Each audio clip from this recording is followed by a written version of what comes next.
you've been on YouTube for a long time, bro, and you had that video, and you one of the only people in San Jose that's got 1 million plus on a video. I didn't So even I know gotta that. give you that props, bro. It's not a lot of artists that got that shit. So Yeah. how the music stuff start? Juvie. So I went to juvenile hall at 15.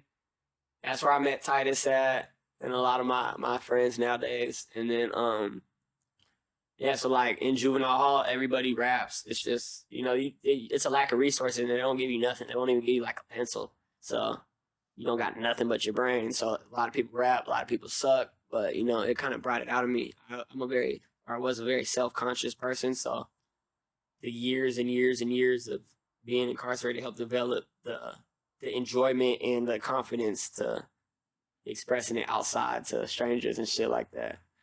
But yeah, I said it started in juvenile hall, and then when I was like 18, 19, I realized like all the grown-ups in my environment were dope fiends, and like there was not a single bad bitch in sight, and it was like, oh hell no, like I can't die like this. This is bad, like nigga, what the fuck? So I always hear people like say that they grow up in a household or like in an environment where people was on drugs or whatnot, but they never like dig deep into that shit. Like, what's some of the pros and cons of growing up in that environment?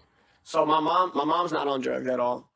My mom is a school teacher and a very sober lady. She don't even smoke weed. Shout out to Mama Yeah, Love. shout out mom, man. A lot of people watching this know my mom too, because she's a school teacher.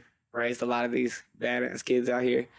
And yeah, so my mom wasn't a drug user, but growing up in San Ho, my dad doesn't do drugs either. So growing up in San Ho, it's just a lot of drug use in the environment. And then like I tell people a lot, like my mom didn't grow up in San Jose, so she didn't know nothing. She grew up in the mountains, the Santa Cruz Mountains. So like her version of growing up was like go outside and play, and then so she transferred that same shit, when she asked kids go outside and play, but like she didn't know what outside meant compared to what her outside was. So like, So you was just out in the streets then. nigga, since So all 6 right, years then old. tell me about that environment then. Like, Lit. just out there. Yeah, I learned how to shoot quarters at like 6, 5, playing just everything, walking to the liquor stores and getting Pokemon cards and